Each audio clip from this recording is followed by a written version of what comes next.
Welcome back. It feels like it's been forever, but we are back for another week of the Adventures of a Disney Dad podcast. My name is Matt Brandenburg, and I'm a dad of three and founder of adventuresofaDisneyDad.com and a travel agent with the Magic for Less Travel and your host. I'm joined by Chip Robinson, my co-host, soon to be dad of five. Chip, we're counting down the days. How is everything going? How are my Massillon Tigers? Tell me about all of it. Everything's going well. We're in the state semifinals this week. Playing in Columbus, playing against Cincinnati Anderson. And then next week, I know you and I have a busy week next week, but hopefully I got another busy week and we play next Thursday. So big week. Would that be the state championship? That would be the state championship. So, and for Hallie and anybody else that's catching up, Chip is one of the coaches and teachers at Massillon High School in Ohio, one of the top 15 or so football programs in the country. They're in the state Final Four for football, and we are wishing them an undefeated season and got two more to pull it out. So you love it. You love it. And this week we are joined by a special guest. We've got Hallie Jones. Hallie is a Disney content creator on Instagram and can be found at It All Started With a Mouse 138. She's going to join us and we're going to talk about all things Hollywood Studios, like specifically doing a beginner's one-day guide to Hollywood Studios. It's probably one of the most frequent questions I see. And Hallie, I'm sure when you're doing content and tips and stuff, you get it a lot. You know, the people that are going down and they're like, I'm going down for one day to this park. Tell me everything that I need to know and what I should be doing. So that's what we're going to do today for Hollywood Studios. And before we get into all that, Hallie, welcome to the show and tell us a little bit about your story, your background, and kind of how you got started in this wild Disney content creating world. Hi. Well, thank you for having me. First of all, this is really awesome. I'm super excited about it. I listened to your podcast actually, so I did know that he was a coach. Yeah, I'm super excited to be here. Well, really, I had some bad stuff happen to me. I had my mom, my dad, and my brother all pass away within 2.5 months of each other. Anybody who's seen my anything knows that. But it was hard. And I got through it, one baby step at a time, and then met my husband, who was from Florida. And he took me to Disney for the first time and I found joy again, like real actual joy. And that's huge because I'd lost it completely. And so when I found this, I was like, I have to do this. I have to just be here all the time. And I want to know everything about it. And I want to know the history and the this, that, and the other about it. So I started an Instagram page and people started following me. And I really thought it would be like friends and family. And then I got to about the 6,000 mark of followers, and then I had a reel go viral, like 5.7 million views or something crazy like that. And ever since then, it kind of catapulted me, and I've been just trying to help people have their, I'm not a travel agent, which is crazy. I've had a lot of travel agencies contact me, and they're like, do you want to be a travel agent? I don't right now. I'm actually looking to partner with one to be like, take my people, because people text me and message me all the time, like what to do and where's the best thing to do? And like you said, I have one park to do. What do I do? How do I do it? What's Genie Plus? That kind of stuff. So that's kind of how I got here. And now I'm just, obsessed. When you first went with your husband to Disney, what were your expectations going into it, considering you had never been there before? I didn't know. And he had me pick a park. And it's ironic because the park I picked, because we were only supposed to be there for one day, was Hollywood Studios. I love it. It's meant to be. It is meant to be. So we ended up doing 3 parks after that instead of going to the beach because I was like, I have to see more. But it was only supposed to be one day. And I don't know. I had been to Universal and I thought Universal was like the greatest thing ever. Didn't like nothing against Universal. I just didn't feel like the magic inside. You know what I mean? Like Harry Potter Land for sure. But the rest of it, it's not the same kind of feel. It's a totally different feel. It's more of an adult feel. And so when I went to Disney, I thought it'd be like a kid feel, right? I was like, This will be cool. He says it's cool. And then, oh my gosh, I was just blown away. Now, I got a question with that. So I know you went as an adult. So how old? You don't have to say your age, but like about where were you at in life? Oh, no, it's fine. I'm 39 now. I actually went when I was 36. Okay. So that's relatively new. Yeah, that's post COVID. Yeah, it was right after COVID. It was 2020 was my first time to Disney. Wow, so what a unique time to go. Oh my gosh. So I went during at Hollywood Studios, there's no shows, there's no anything. Oh my And so I, goodness. I had No no idea what I was crowds. missing. And you're wearing a mask at that point too. What time of Yes, year did you go? Was it like brutally hot? October. Oh, That's not oh, bad. October's beautiful. Yeah, Um, Yeah. so that was good. I will tell you, I agree with you about the feeling that you get at Universal. I still got to drag Chip to Universal a little bit more, but I was just there for a week last week, and it's a different feeling. Yeah, it's It is different. so, like I rode Velocicoaster I think 6 times in one day, That's and awesome. there is a feeling associated with that. It is the best. It's the best ride that I've ever been on anywhere, and it's not even close in my opinion. And that's a certain type of feeling that's very different than what you get when you go to Disney, right? 100, yeah, 100%. Like I think when I went to the Christmas party, I could have ridden nothing and had a really good time and enjoyed myself. And Universal's the opposite. It's like jumping from attraction to attraction and trying Right. to do all the things as many times as you can and Yes. whatever else. So That's that's really it, interesting. that's very interesting because my wife, her and I went for her first time. She would have been what, 28, 29, somewhere in there. And she was the same way.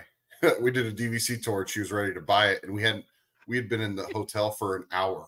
We hadn't even checked into our room. We were in Animal Kingdom Oh Lodge. She my said, I want to buy it. I'm like, you haven't even seen a park yet. So I kind of understand what you're saying because I saw it through her eyes. So, Hallie, you That- mentioned briefly before we got on that you are a Universal annual pass holder. Are you also a Disney annual pass holder or just Universal? yes, both.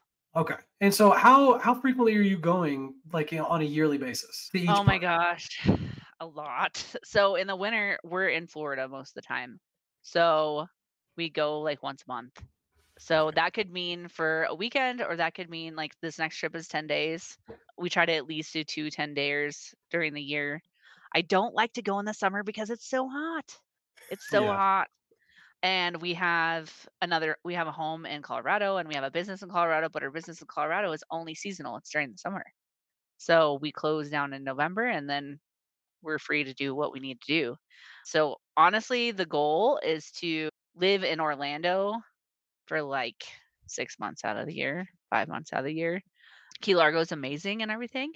And I love being next to my in laws and brother and sister in law and everything. But I want to be at Disney's doorstep is the goal. Yeah. So I want to go every day. You're That gonna be a snowbird. I like it. Yeah. for a lot of people that is the what we would call the dream. So I can understand that. So when you go, are you spending a lot of your time in the parks or are you spending more time resort hopping, restaurants, and that kind of thing? How do you do your vacations? I love the parks. I just love the parks. We do a little bit of resort hopping, like off the monorail and stuff. Like the at the Polynesian, the lounge over there is really great. So we've done a little bit of that, but I love the park so much. I could just spend like a whole day in the park and not even ride anything. Like I think I was in there in September for D23, which by the way was hot. So hot. Oh my gosh, I was melting. It was so hot.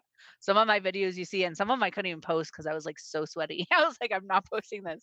But I spent a whole day in Hollywood Studios and I think I rode I was supposed to ride Rise and it broke down. I didn't ride anything. I did Muppet Vision 3D like 3 times, but I explored. I spent a ton of time in Galaxy's Edge. I did a ton of time in Muppet Land and so it's a lot about the details for me. I love riding the rides, don't get me wrong, but there's so much to see and smell and hear and eat just in the parks that it's just incredible. I've spent over 100 days there and I haven't experienced everything. I'm the same way, Chip. I think she's more in line of my go go go type of style.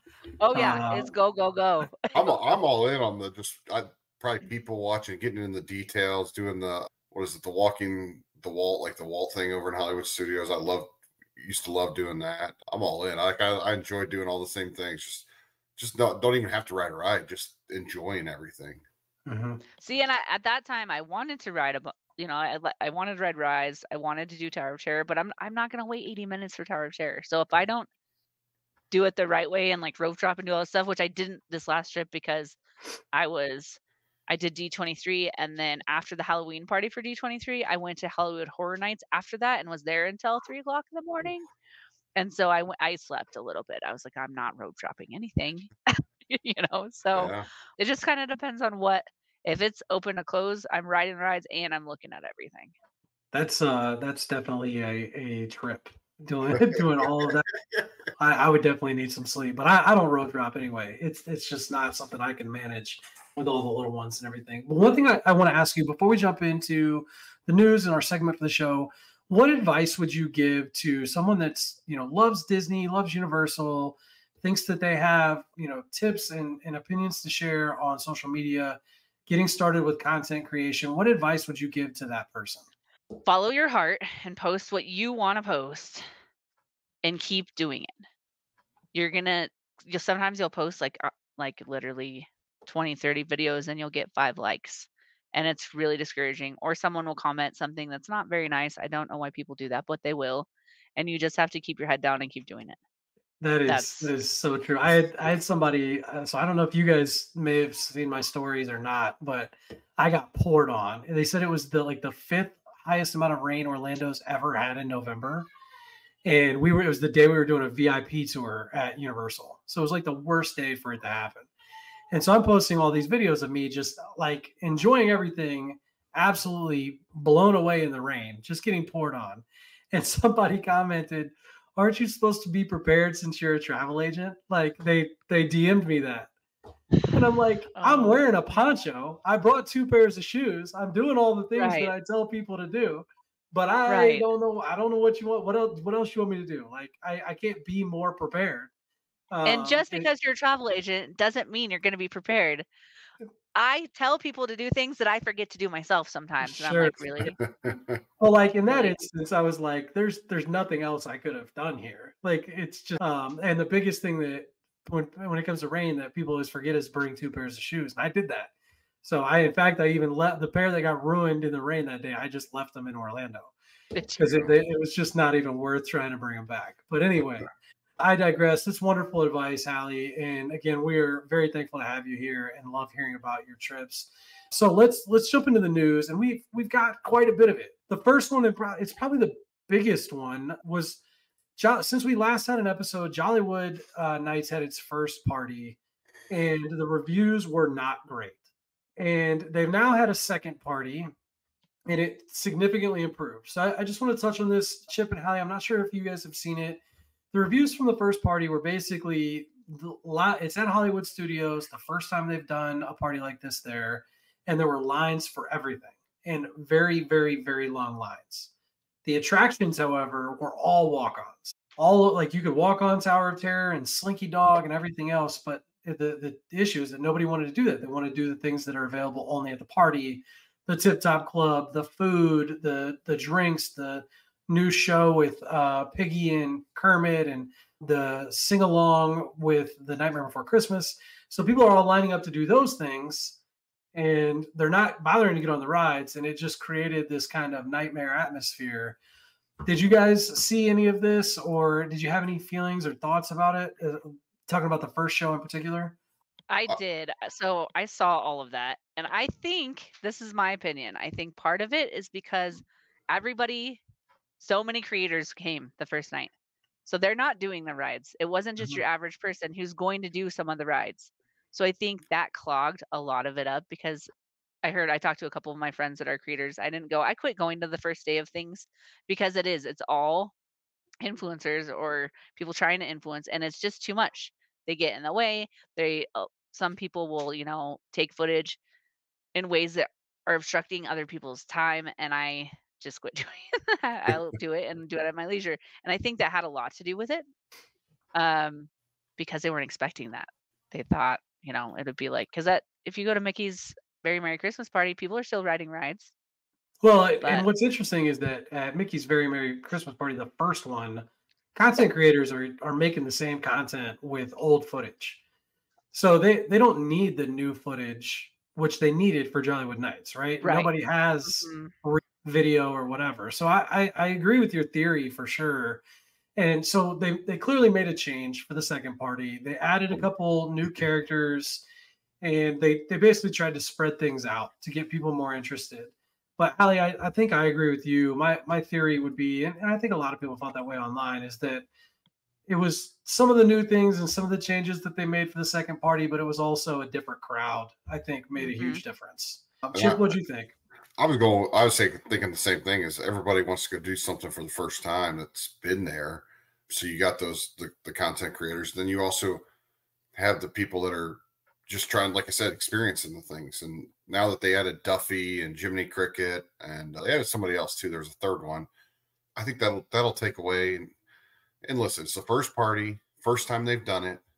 Right. It's going to expect long lines. Like, I don't know what happens when a brand new ride opens. You're going to expect long lines. It's the same thing.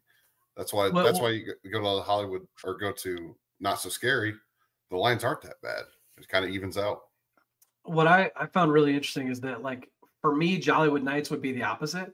I'm not as into like the really unique food and drink options. I would love to see the show with my kids, the Miss Piggy and Kermit show in particular. But I would love to take my kids on Slinky Dog over and over and over and over again. Right. Like, that would be the draw for me, like, that you don't have at Magic Kingdom. At Magic Kingdom, I want my kids to see the parade. I want them to see the shows. I want them to meet the characters. I could care less about them riding Ariel's Grotto for the 900th time or Seven Dwarfs Mine Train. Slinky Dog is a different deal. And like, it's the best coaster for kids. So, it's a unique opportunity there for families, especially if you're not really interested in as much into the food and drink stuff, that they kind of cater more towards the adults anyway. So I found that to be interesting. But I think they're on the right track. I think we'd all agree there. I'm going to note really quickly, World of Frozen opened at Hong Kong Disneyland, and it looks amazing. Hallie, would you ever consider going to Hong Kong to check it out? Yes, I want to so bad. That is on the list. We're doing France first, and then Hong Kong is going to be the next one. That'll be awesome. It's definitely on my bucket list, and they had a lot of content creators there. It seemed that were not necessarily like Disney focused content creators. There were a lot of bigger folks on TikTok that don't have a relationship with Disney that were there and stuff like that. Chip, what did you think? Oh, it looked awesome. Like, I'm jealous. I wish it was over here. Like, at the end of the day, that's what, because I'm afraid to show it to my daughters. My daughters are going to go nuts. Right. And they're going to want me to fly over there, and I'm not flying family of 7 to Hong Kong yet. We're not there yet. Yet. Next up, and this kind of has flown under the radar, and I am really, really excited about this. Did you guys hear about Disney Pinnacle? No. Either of you? This was really under the radar. So for anybody that has ever been into crypto or NFTs, sometimes that can like jar people as like they think, oh, the scams and whatever else. But most people have heard of NBA Top Shot, which was the NFT version of like digital basketball cards. So you, instead of having like a physical card, you would watch the video online and you could buy, sell, and trade them, and you'd get packs digitally and all that kind of stuff. The same company that launched NBA Top Shot, which was a huge success, has partnered with Disney. They're the Dapper Labs, and they've created Disney Pinnacle, which is going to be digital pin trading. So they're going to have unique pins, just like the physical pins, that are going to be serially numbered. You can get different rarity levels, different types. It looks really, really cool. And for the people that love Disney, love digital collectibles, and then also, the pin trading folks, it could be a really cool mix. And Dapper Labs is the best in the NFT and crypto business at doing this kind of thing, mostly because, and this is to me what's exciting about it, you don't need crypto to do any of it. It's all done in US dollars. So it's not confusing to like learn or anything like that. You don't have to learn how to go buy Bitcoin or something ridiculous. It's literally, if you want to buy a pack of pins, I don't know how much they're going to cost at this point, but let's say you get 3 for $29.99 or 3 for $19.99. You open them and you'll get a random pin with a random serial number, different rarity levels. You can sell them, trade them, do all those kind of things. I think it's really exciting. I think that's where kind of the future of a lot of this stuff is going to go, to, the digital side of things. Not that traditional pins will ever go away, but this is I think going to be really cool, or it could end up being a complete bust. But they look really awesome, and there's a wait list open, so definitely check it out. You can go to, I think it's disneypinnacle.com. but you can always Google Disney Pinnacle and you can find it. Join the wait list, and then you can be one of the first couple people to get these exclusive limited pins and all that kind of stuff. So definitely check that out. I think it'll be really cool. Next up, Genie Plus. This was Monday of this week, so 2 days ago.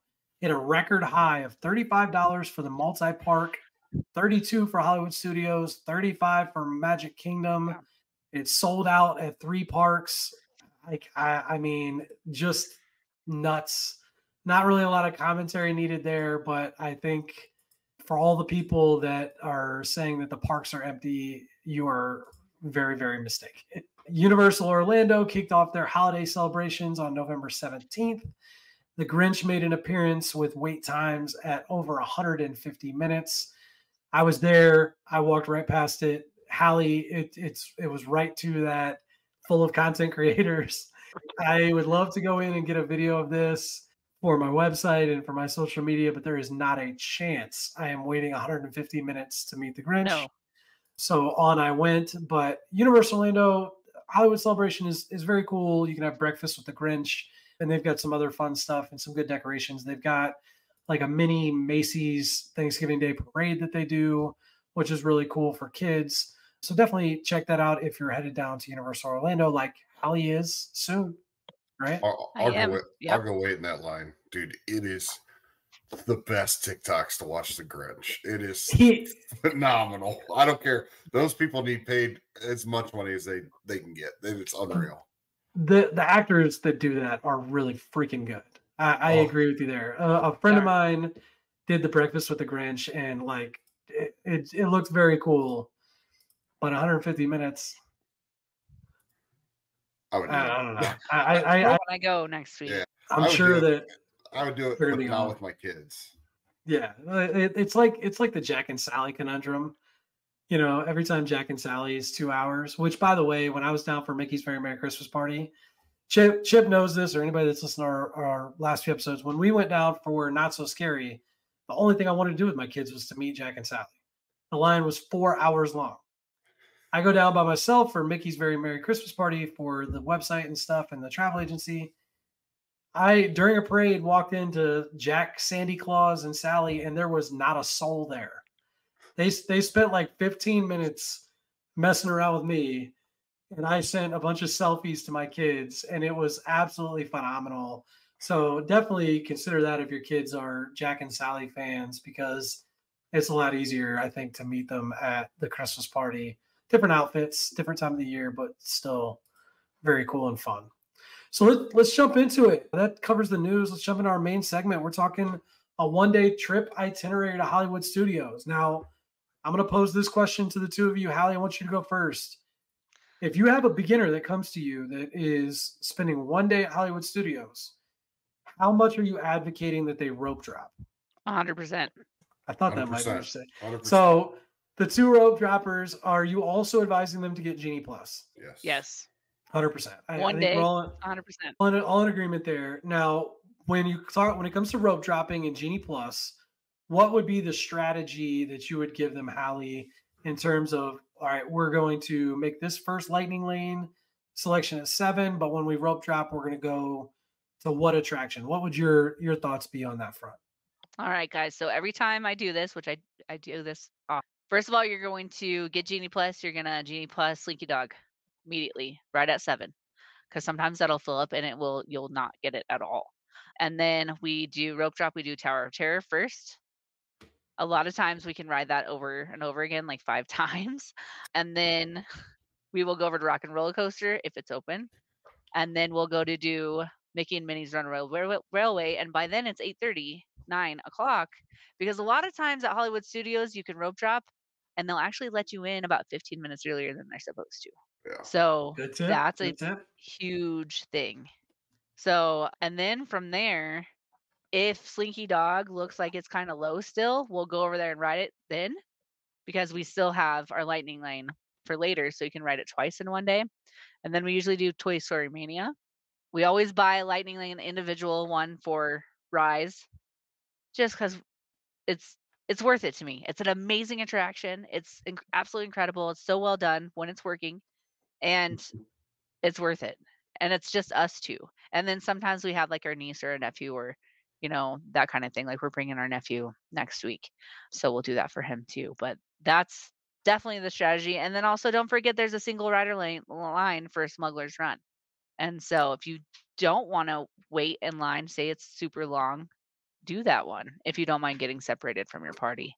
You'll be in 5 minutes. Those are really great tips. Chip, what is your thoughts on your strategy and what would you advise people? Same thing. I'm going to go. You would try and get Slinky Dog, but we would head back to Star Wars and try and get on Rise. Do that right away. I'm not paying for an individual lightning lane just because I'd have to pay for 5 of them. Right. So that's my thought. But if we can get up back there early, also with the tip of early, if you go through backside of Epcot, they'll let you in early too, going along that line. But we would do that, get on Millennium Falcon, and then kind of go from there. Hopefully get on Midway Mania. If not, go to a show, go to the Frozen show. I think that's by far the hidden secret of Hollywood Studios is the Frozen show. And I would see it 2 or 3 times a day just because it's that good. It's a good spot to nap for me. That's what my husband does too. We are we're a napping dad show. That's what this is. Yeah, those are great points. And what I advise people is very similar to what Hallie described and what Chip described too a little bit. Like if you're for a guest going for the first time, the most important question is, are you going to rope drop? That is the key to the day. I don't rope drop. So I'll give you my strategy for not rope dropping. But otherwise, I think to wrap it up, like if you are going to get the individual lightning lane for Rise of the Resistance, then you go to Slinky Dog, Tower of Terror, Rock and Roller Coaster, those types of rides.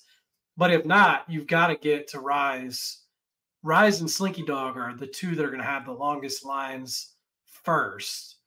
But Tower of Terror is right up there too. So you've got to kind of pick your poison. But I always tell people, if you're not going to buy the Rise individual lightning lane, that's the one that could get you screwed because you can at least get the Genie Plus for the rest of the stuff.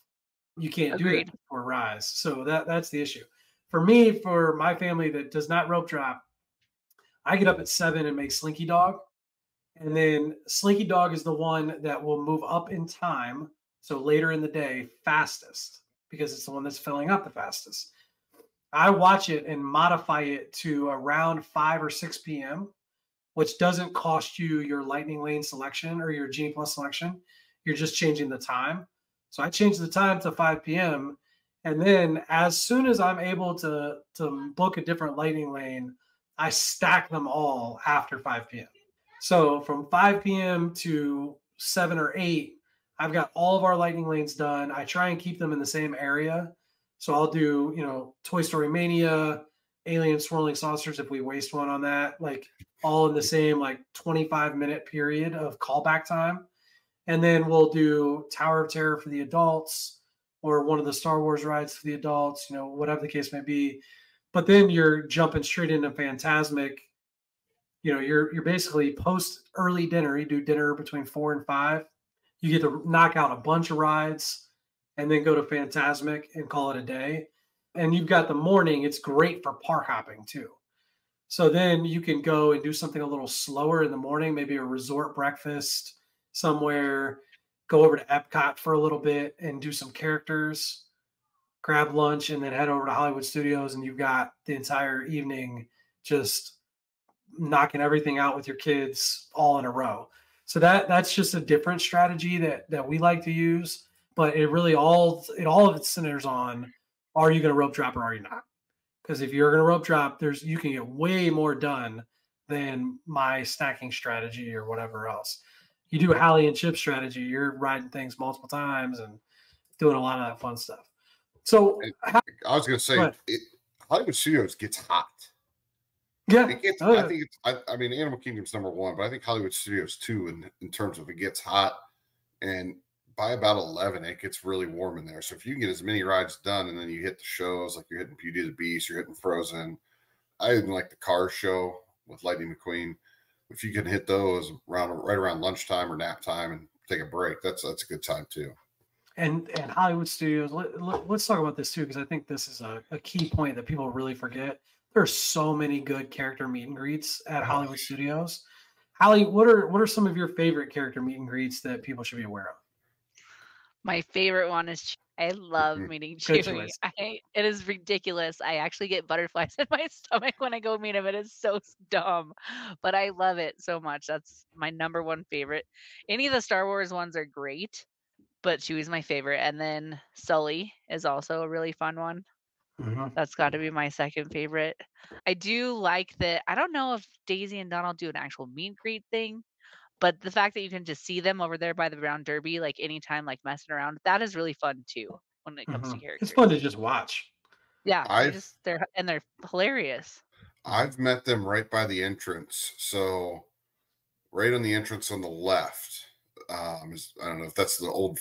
I think it was the old Kodak building or whatever. I've met Donald and Daisy both there with my kids. I have great pictures from it. I have no idea if Yeah, that's they just their do some spot kind or of what. random. They do Yeah. some random stand arounds, I think. Hmm. But that spot on the grass where they fake a picnic and do some fun stuff like that is always fun. Chip, what are some of your favorite character meet and greets at Hollywood Studios? Olaf's a good one. Olaf's. We love seeing Olaf. We haven't done the Star Wars because we went. That's when they didn't have it back open during COVID. But I know BB-8. I think he's still BB-8 still there. I think I'm looking forward to that. Like we're going this summer, and I'm looking forward to meeting BB-8. I have no idea why. Just a droid guy. Yeah. Hey, I can get that. My kids love Darth Vader. I think that's probably their favorite, and it's such a good experience for the kids. My favorite that's newer recently was my son got to meet the Mandalorian with Baby Yoda, Oh, and I that forgot was about yes, that's amazing. yeah, Is he still out? yeah, he's out Yeah, and he's kind of tucked away when you walk into Galaxy's Edge to the back left, but you can find him on the map and he's out pretty frequently. But the difference there is like it's not a formal thing. So it gets really crowded around him really quickly. They do a great job of prioritizing kids. Like he spent a lot of time with my son, even though there was a crowd of probably 50 people around, which I think is what Disney is really special about doing, is that they really do, they don't rush through these experiences, especially with little ones, which I really appreciate. But that was a really cool experience because the baby Yoda like moves and it looks real, like just straight out of the movie. But the other one that to not sleep on is The Incredibles because they've got the whole squad back there. Mr. and Mrs. Incredible, Edna Mode, Frozone are all in that same area along with Sully that Hallie mentioned. They're all in the Pixar alleyway. And they're very, very short lines usually because people don't go back into that alley a lot. Like Edna Mode, I think, is almost always 5 minutes and you can just go back there and knock a bunch of them out. So if your kids like The Incredibles, definitely check that one out too. I will say back before Toy Story Land opened, they had a awesome where you can meet Woody and Buzz, and it was the first time it like clicked to me that like the tools said made by Binford, which throws it back to home improvement days. Yeah, and so obviously you can meet Buzz and Woody out in Toy Story Land as well too. So those are good opportunities as well. Hallie, since you're a Star Wars fan, you may have gotten to experience this. Our biggest frustration, we've been quite a few times and have never been able to see Rey. I've seen Rey personally, like by myself, but when I have my kids, we never see Rey.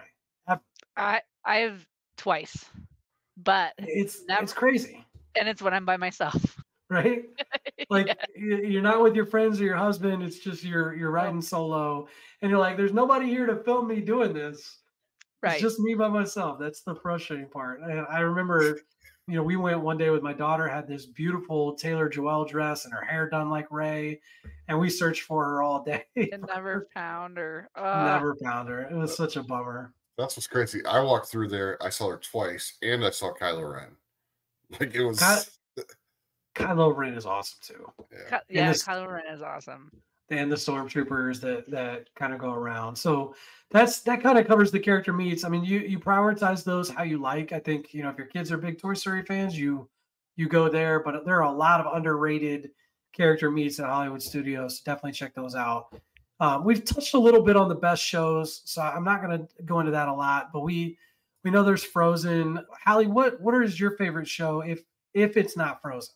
It's not Frozen. It's the Muppets, Oh, Muppet Okay. Vision 3D. New which we didn't do, seats. and I love it. And apparently they just updated it, so I'm really looking forward to seeing that. I guess they put some, I don't know, some kind of something in there that's They new. put new seats in New it, seats which in. will Seats, be but I guess there's like the things that fly around. I guess there's Ooh. actual like laser things happening ooh, now. Ooh. I know. I don't know. I'm gonna find out.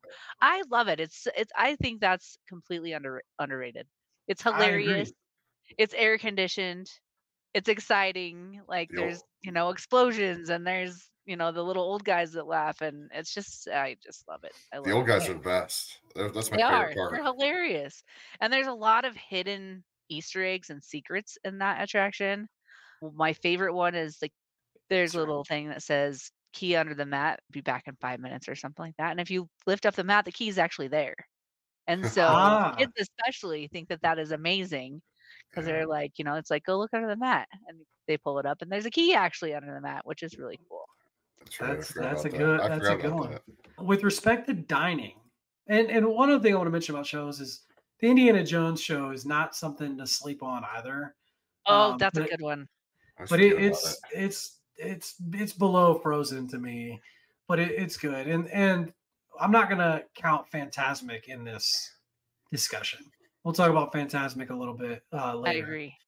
But let's talk about really quickly. Let's talk about dining. We'll do table service and quick service. What are some of your favorite table service and quick service options? Hallie, what are your thoughts? I have two favorite quick service options, and that's gonna be the Woody's Lunchbox. The tachos are Oh my amazing. gosh. Two people can share them. They're nice and filling. They're great. They have a breakfast one, which is great because they don't have much for breakfast in Hollywood Studios. And then the other one is Ronto Roasters. I love those Ronto wraps. The breakfast one is not as good as the regular one, in my opinion. Again, because I'm looking for breakfast. But I love both of those places. I think they're both really good. And my husband and I usually share one because they're both decent size. For sit down, I'd have to say the Brown Derby is my favorite. I love their Cobb salad. It's incredible. I always get it with extra lettuce. We eat there every single time we're in Hollywood Studios. But not as not a bad mention would be I love the Sci-Fi Dine-In Theater. I think its ambiance is just really cool. And it's one of the, I think it's the toughest ADR to get for sure at Hollywood Studios. It Chip, is. what do you think? I go with Ronto Roasters. The breakfast or the lunch. I think it's a good meal. It's Docking Bay 7? That's what's next to it, right? Mm-hmm. We ate dinner there. It was pretty good. I mean, it was kind of weird for my kids' palate, I guess, more than like I thought it was delicious. The other quick What service, did you get there? I the have chicken. We got the chicken, and my kids just didn't like it. I liked it. I like the chicken okay. and the I mac and haven't tried cheese. that yet. All right, I gotta try that then. And then we love getting the funnel cake and ice cream right outside of Frozen show. I have no idea why. Like they had blue ice cream the one time, which was just vanilla, but it was blue. And we get a funnel cake. I have no idea why we always get it, but we grab a snack there every single time. We're Hollywood and Vine people for breakfast. Little character action. The Disney Junior, yeah. So my wife and I went there, and she said I would go back. I would go there over. What's the one in Contemporary? Oh, Not Chef Mickey's. Yeah, she's like I would rather go to the Hollywood Vine Hollywood Vine.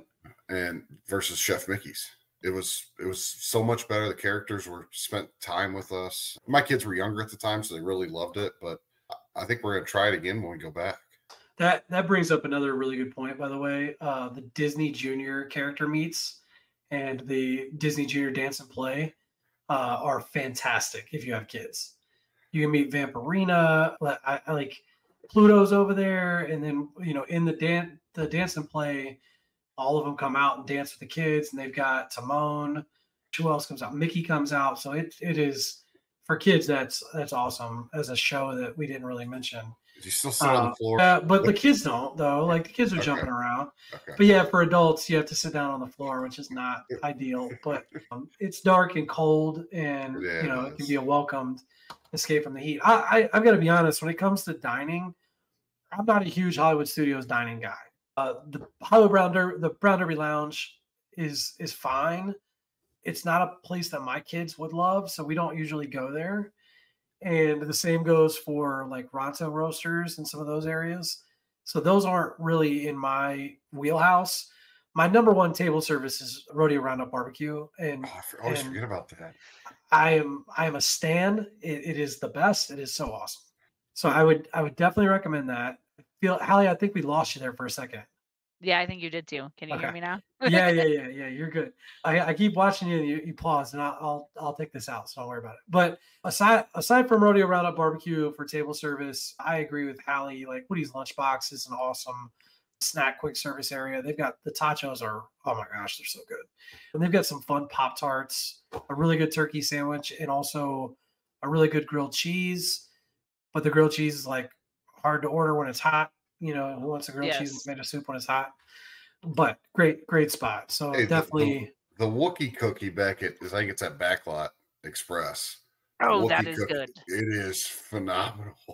My wife I've never had that. she got so mad because I ordered it. She's like, "You just ordered that for myself." I'm like, "No, try it." She's like, "All right, this isn't that bad." All right, like she was all in on it. It's really good. It's huge. It's probably this thick. Oh my gosh, that just sounds good now. So jumping into, we've talked about Genie Plus tips. The last thing we want to touch on with Hollywood Studios, and it might be the most important thing, is Phantasmic. Hallie, is Phantasmic a must do for somebody that is coming for their first time? Yes, absolutely, 1,000,000%. And do you have Absolutely. any thoughts or tips on kind of what you tell people when Yes. So bring snacks because you can bring snacks. That's always a plus when you can bring a snack to a show. So I always get popcorn. And then don't sit in the absolute front because you will get wet. good point? And that can be as hot as Florida is during the day. At nighttime, when you're sitting there and you get wet, it can be freezing. Like especially if you have little kids. Don't sit in the very front. I recommend if you can wait to go to the second show, if there's 2 shows, go to the second show of the night. It'll be way less crowded. But if you have little tinies, you're gonna have to go to the first one probably because of sleep. So definitely get in line then and make sure say sells out because it doesn't, it's paved, but it'll get to where it fills up. Yeah, no doubt. Chip, what are your thoughts on Phantasmic and any tips? If you're there for one day and it's your only park you're going to, I'd say yeah, you go to Phantasmic. It's a really really good show. I If I'm going there for a couple days, that might be one I skip because I'm a Magic Kingdom guy myself. But I think we're gonna try and go to it again this year because my kids really like it. We love like the whole Mickey, the songs, and sit in the back, sit in the mid to back. And I think anywhere in the theater is a really good seat because it is the way it's just concaved. I just wouldn't sit on the far outsides, but I love the snack idea. And it also it's a lot further back than what you think it is. Oh, the It's walk to get there? it's a solid 5 minute Yeah. walk. Yeah, it is a long walk and it is way more crowded than you would expect. There's also spots where you can buy snacks at the back of the amphitheater. Yeah. And for anyone that's not been there, it's like an outdoor stadium with bleacher seating and very large sections. And the biggest tip that I give people, number one, you have to get there early. You cannot walk into that show late because your seats will be so bad that you really won't enjoy the experience. But when you walk into the amphitheater, instead of letting everyone go anywhere they want and like sitting at the front of all the sections first, they fill the amphitheater section by section. So top to bottom, front row to back row, they'll fill an entire section before they'll open the next section. So if you want to sit in the front or the middle, and you see that you're in line and like the section is not where you'd want to sit, just hang back. Just lounge back a little bit in the line, let other people go in front of you, wait until they open the next section, and then go down to the seats that you want to get. Don't let yourself, get there. I've seen people get there an hour early and get stuck at the back of the very first section in seats that they clearly don't want. And they're waiting an hour to sit there where they could just wait a second and then go to the next section. So that's the biggest advice I have to that. Before we wrap up our main segment on Hollywood Studios and we jump into some of the fun listener questions and overrated, underrated stuff we've got, Hallie, do you have any other general Hollywood Studios tips that you like to tell people? I want to do touch base real quick. I do love Woody's Roundup Barbecue, Yes. Rodeo Barbecue. It is High expensive five. though. High Oh my five. gosh. Yeah. It is expensive. So, and you're not going to want to, if you do go there, do not eat anything before and do not eat anything after because you don't need to. You are going to fill up. It is a lot of food, and the mac and cheese is like one of the finest things I've ever had in my entire life. It is going to With be those, the best use of a single table service credit on the dining plan oh, for the dining that you plan, can get. 100%. 'Cause Yeah. it It, is right at that border of like being really expensive, but not two table service credits, which some of the others are. yeah. And it's to me, it's going to be even harder to get for that reason. You know, people that are paying attention to the dining plan and want to get the most value, they're going to go to those that are the most expensive. Chip, any other last minute tips on Hollywood Studios? This is just Oh, if you're there for any day, any park, make sure you take a break time in the middle of the day. So, especially if you rope drop, we like to rope drop, and then around 2 o'clock, 1 to 2 o'clock, we go back to the hotel. We hop in the pool, we take a 20-minute nap, we do whatever. We're there for about an hour and a half, and then we go back to the park again because you will feel refreshed and it gives you that break in the day you need because you're getting tired and your kids are going to be more tired. So definitely great schedule point. a break. It sounds like, you don't want to waste time by doing that, but you're not because you're going to have a better time in the afternoon if you take a break. It's also a million degrees anyway. It's not a fun time to be outside. That's a huge thing for any park for me. Chip's laughing because he knows I'm really bad at that. It's hard sometimes, I know, but we've gotten to where we do that pretty much every day. And it's Those are definitely great tips. Great tips. Chip, do you have any to leave us with? Hollywood Studios is a full day park. It is one that it's gorgeous during the day, but at night, walking down Main Street, all the neon, going back to Galaxy's Edge, seeing that at night, Hollywood or Toy Story Land at night, it is one that has to be seen in the evening.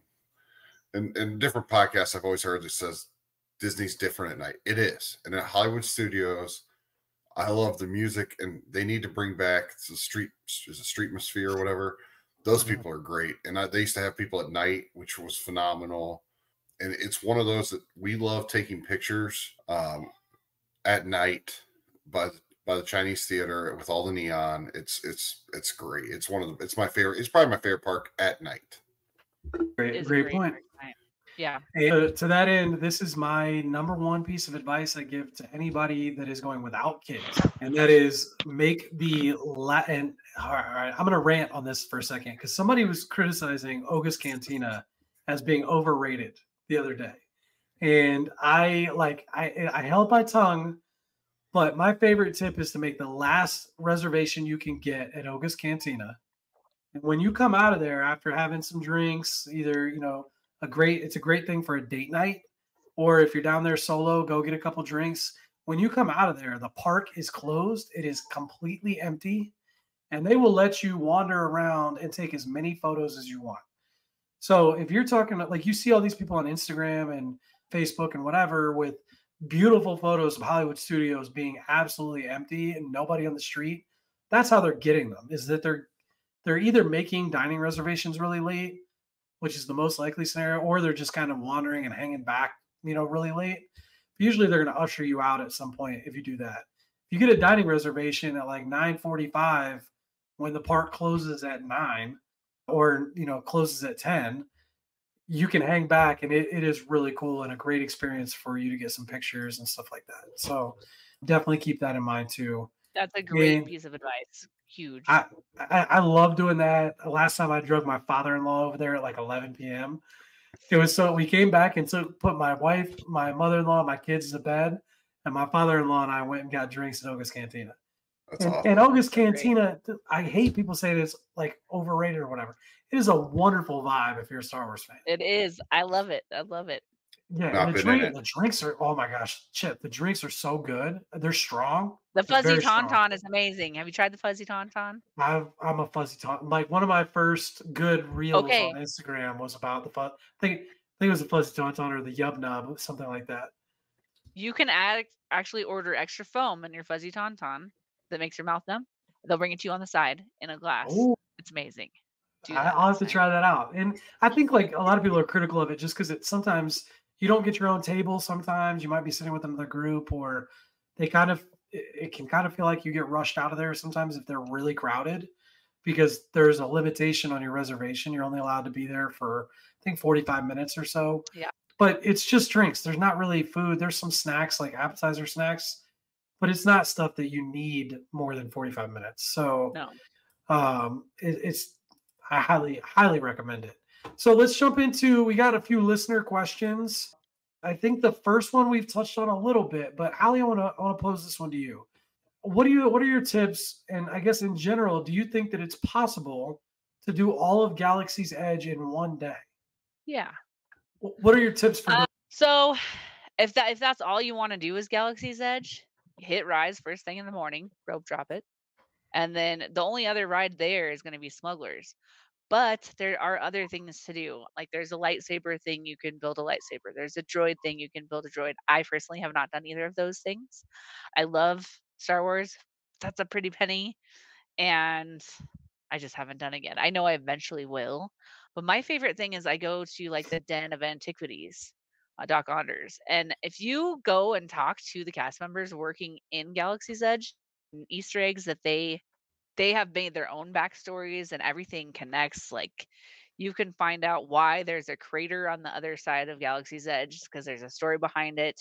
You can find like inside the antiquity place, there's all kinds of little Easter eggs of, different movies and the storyline. It's incredible. Like you could spend a whole day there easily. Yeah, I Um, think it's all about how deep do you want to go, right? And right. Yeah. the character, cosplay type stuff is always going on and it's always different. Different characters coming out at different times looking for other ones and there's definitely a lot of stuff to do, a lot to eat, a lot to snack on, Yeah. stuff like that. There's a third ride, Star Tours. But That's not in not Galaxy's Edge though. Galaxy's Yeah. Edge. Yeah, but Yeah, yeah. you gotta go You over can there. you could go on Star Ah. That's a whole nother thing because Star Tours is so full of Easter eggs and stuff too. I literally went on that ride like 3 different times last time I was there. I spent like a couple hours there because you can get so many. There's like so many different. There's like I think 20 or 30 different Yeah. possibilities you can get. Might even be more than that. It might have been 70, but yeah. So there's a lot, but that's not in Galaxy's Edge. It's outside of And Uh, you sneak over there. the follow-up question to that was, is the lightsaber or droid experience worth the price? Allie, you touched on that a little bit. Chip, have you done it yet? I think we're gonna do it for Bear's Christmas present. Ooh, But the lightsaber, I've seen videos. I might cry. It is probably one of the coolest. I know you've got two. So you have one or two. I have two of them on my walls. I've actually done it 3 times, only because I have multiple kids. Also because like my father-in-law wanted to do it, my brother-in-law wanted to do it, so I've just had different opportunities to do it with different people. I will say to me, it's the lightsaber experience is worth the price. The lightsabers are really, really high quality. They're a lot of fun, and the experience is really cool. Having my daughter pick the color and building the hilt and all that stuff is a lot of fun. So for any big Star Wars fans, I absolutely recommend the lightsaber experience. The droid experience, nah, not as much for me. I think that's more for a kid's toy and less of like a Star Wars experience. So it kind of depends on what you're looking for there. But for like people that are going because they're huge Star Wars fans, I would absolutely do the lightsaber thing one time. To me, it's absolutely worth it. Hallie, I would definitely recommend it. you, Okay. you check it out because Okay. it's cool. It's cool Yeah. for sure. Like And like I said, I display them on my wall. I'm a Star Wars nerd, so That's a good idea. I could put it on my wall. yeah, My they've ceiling. got My ceiling's slanted, so I hang things on the ceiling. they've got really cool display things that you can display them. It's really neat. So then we've talked about this a little bit, but touch on it again. Any suggestions or spots that you love for photos at Hollywood Studios? Hallie, what do you think? Spot that you could only get if you have a Disney Visa card, Mm, and it is over in the area where the Star Wars launch bay, which is where you meet Chewbacca and everything, which is not in Galaxy's Edge. But if you go there and then there's these two people at the front and you'll talk to them and they'll say, "Where would you like to go?" And they'll show you where Chewy is or wherever. You tell them you're a Visa card holder and they'll say, "Okay, come with me." And they'll take you to a secret area. They take a special magic shot, which is free. You don't have to have photo pass or anything. It'll come to you for free just by having a Disney Visa card. And so that's a really cool photo spot that a lot of people don't know about. And then there's of course there's in front of like the Chinese theater, there's in Galaxy's Edge a bunch of places. But the big thing for a first timer that you wouldn't know is any time you see a photo pass person, you can have ask the cast member, "Hey, can you please take a picture on my phone?" And they will take that picture on your phone. Mhm. So it won't be the magic shot with, like the Tinkerbell or whatever they have going on, but it will still be from that photo pass photographer and they're happy to do it. And the pictures come out really great. And Very so good. I recommend doing that. Yeah, don't be shy of those photo press photographers. Like you don't No, and have to even be even if you have PhotoPass, get that too, but also have them on your phone because they come out different and it's just a really cool thing to have. agreed. Agreed. That's a great tip. Chip, what do you think? Sunset Boulevard. I love getting the Tower of Terror in the morning. We like that in the morning. They've got some good magic shots there with little kids. They'll have them sit on the sidewalk. They do a good job overall, I think, in Hollywood studios because you could do some really cool ones in Star Wars or in Galaxy's Edge. I was gonna call it Star Wars Land. I don't know why. Galaxy's Edge, where they pan out and they come back in. That one's pretty cool. Toy Story Land, getting that at night. Like I said, that's our favorite place to get night photos is a Hollywood studio. So I think anywhere. I already blew my photo tip by telling you to get the Oga's reservation, Yeah. and I stand by that. That's how I've gotten photos of like the Falcon with nobody around, Kylo Ren's ship with nobody around, that kind of thing. So definitely check that out and consider it. And those are great points. The other thing I tell every guest that I ever have, buy Memory Maker, especially if you're going for more, like you'd have to be going for more than just one day. But like if you're going to Disney for more than 3 days on a trip, I'd even say two, just buy it. It's like $189. And if you actually take advantage of it, get the ride photos and you stop for the photos pass photographers, the photos are so good. They're so good. It's just like you'll never be able to get those moments back. So I always recommend people I do it. agree with you. It's a good thing to do. And if you have Genie Plus, you get the in-ride photos Yeah. also. Yes. That's That part of that that. is that is another key. Yeah, if you buy Genie Plus, you do So, get the in-ride photos. And mhm. everybody wants the screaming Tower of Terror photo. So I mean, who doesn't? It's great. all right. Let's jump into our last segment, which is always the most fun. And I'm not gonna lie, Hallie, I sent you the list in advance and I changed it up on you. Oh, good. So I'm giving you a little bit of a twist. Okay. Some of it may be the same, but I might give you a little bit of a twist here and there. We do a little segment on the show called Overrated or Underrated. This one is going to be Hollywood Studios edition to fit our theme, and we're going to talk about a different restaurant and a different ride at Hollywood Studios, whether or not it's overrated or underrated. The first one I want to talk about is, I will say, the Twilight Zone Tower of Terror. Hallie, overrated or underrated? Twilight Zone Tower of Terror.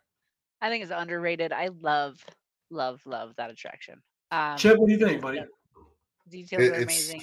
yeah. I'm just gonna keep adding on. It's the most underrated attraction. It might be theme wise the best attraction on Walt Disney property. From the moment you step a foot onto the getting in the queue, all the way through, I think it's the best. So it's underrated. So yeah. Hallie, what do you love about it most? The secrets, the fact that it's Twilight Zone and that's like childhood stuff, right? Those Yeah. were on like my parents would watch those. And it's just so cool. Like it's just I like creepy things. Creepy's cool. And it's just cool and it's the ride's different every single time you ride it. And I Mhm. think that's cool too. And it's just I love everything about it. That leads me to another question that I didn't ask you earlier. Do you remember what your first ever ride was at Hollywood Studios? So my husband and I were talking about that. So he thinks it was Tower of Terror was the first ride. I thought it was Star Tours, but he says it's Tower of Terror. I Oh remember the gosh, Star first time Tours would have riding. been a bummer. I know, but it might have been what we rode. But I remember riding Tower of Terror for the first time. And here's the cool thing is that he didn't tell me anything about any of the rides before I got onto them. So I actually got to experience them without having any knowledge of anything it did. And I didn't No even know that spoilers. it dropped. No, no spoilers. So it was really, really cool. It was really cool. That's very awesome. Hey, For me, it's underrated too. I know my first ride, by the way. What It is it? is What? Backlot Tour. Oh, I didn't get Oh, to do that one. And listen, gosh. my brothers got selected to be on the bee from Honey I Shrunk the Kids. They got to like Oh my ride on the goodness. bee, which it Gosh, I just stood remember there. that.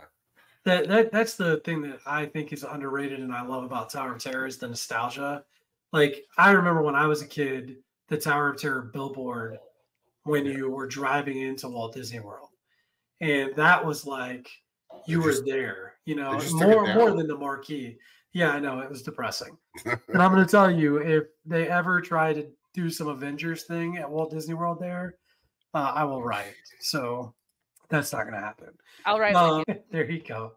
Overrated or underrated ABC commissary. Allie, what do you think? I've only eaten there once and I didn't love it. I'd say it's overrated. Chip, what do you think?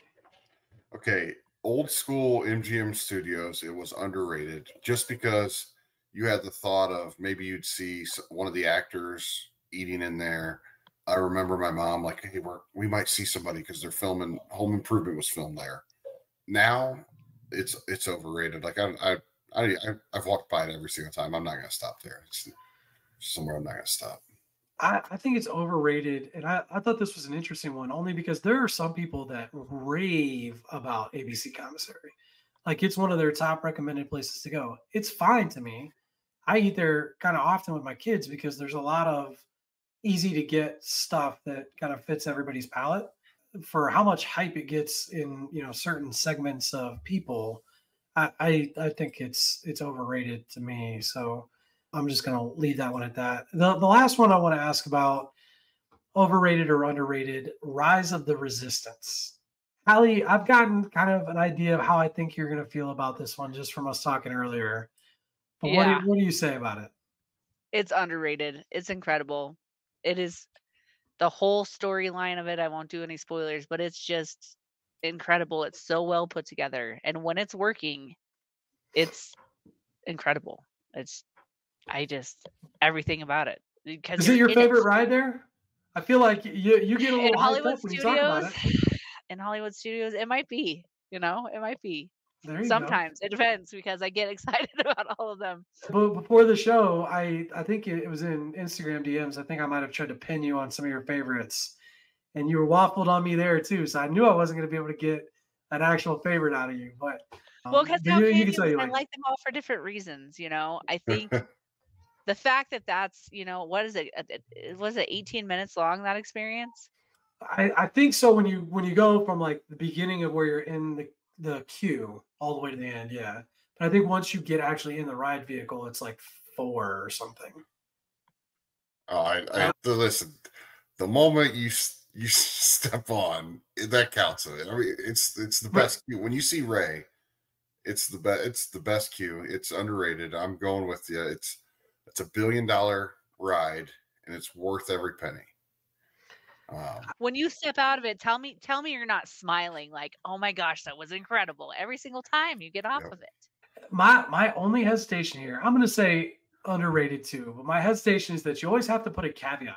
Like anytime, and you've done it, Hallie, tonight, where you're like when it's working, and that's the frustrating Truth. part is like you can be in the midst of the ride and Kylo Ren doesn't move, or something happens where one of the animatronics isn't working, and I think that happens far less frequently lately.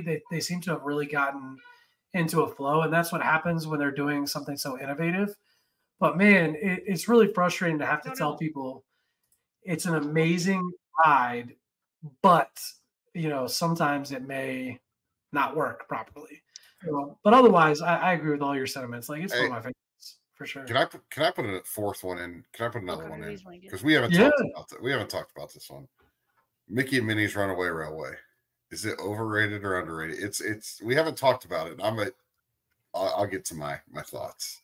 All right, Hallie, do you want to do this one first? Mickey and Minnie's Runaway Railway, overrated or underrated? Yes, for me, it's underrated. And I'm going to put a caveat on this one because I never got to experience the Great Movie Ride. So I think that it's definitely not going to be the same way for everyone. I feel like the one in Disneyland is better than the one in Hollywood Studios. A That's million percent interesting. better. Interesting. Because it was That's built for interesting. that ride. So the Right. queue is like, so I think it's underrated in Disneyland, but overrated in Hollywood Studios. I guess is where I It's love the it. Toontown queue, right? Like, and it's much more specific and cute Yeah. and all those things. I think I would agree with you there. As a matter of fact, I think I'm just going to agree with Hallie. It's underrated at Disneyland, and I think it's a little overrated at Walt Disney World, just because, like, I don't know, it's not one I find myself or my kids like itching to go back to. Yeah. That's kind of how I feel about it. I What do you mean, think, I Chip? ride it every time. I do ride it every time I'm there. But you don't have to, right? I think that's kind of how I feel about it. It's like I have to ride Slinky Dog, I have to ride Tower of Terror, I have to ride Yes. Rise. Don't Yes. have to ride Runaway Railway. Yeah. Chip, Listen, what do you think? it was all started with a mouse, and it's the only mouse attraction on property. It's underrated. And listen, I rode Great Movie Ride, but it was out of date. It was out of date for 10 years because they needed to probably update it a little bit. And I could see where it needs a place. It's like if Living with the Land were to ever go away, it falls on that line, in my opinion. But Mickey and Minnie's Runaway Railway, it is awesome. It has all the Fab Five in it. My kids love it. It's a great ride. It's a great attraction for any ages. And every time I go, I look for something else because you can find different something different on it every single time. And I'm not a big fan of the current Mickey that we're seeing. I don't like it per se, but the ride is awesome. Fair enough, Chip. Fair enough.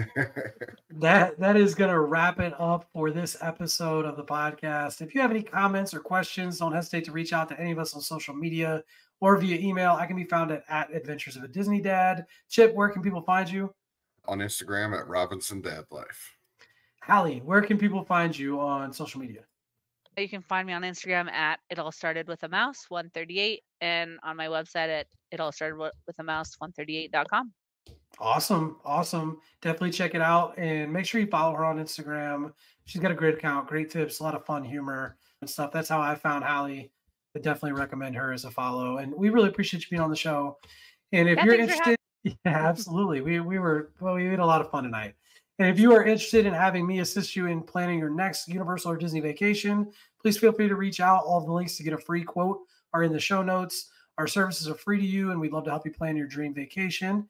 If you have a moment and you could follow, subscribe, like, and review the podcast on whatever platform you prefer, we would greatly appreciate the support.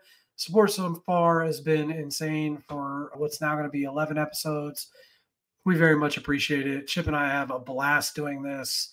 We know you have a lot of choices when it comes to your content. So we hope this episode brightened your day and you learned a little something. Hallie, again, thank you so much for joining us. Chip, we are out. Until next time. We'll see you when we see you.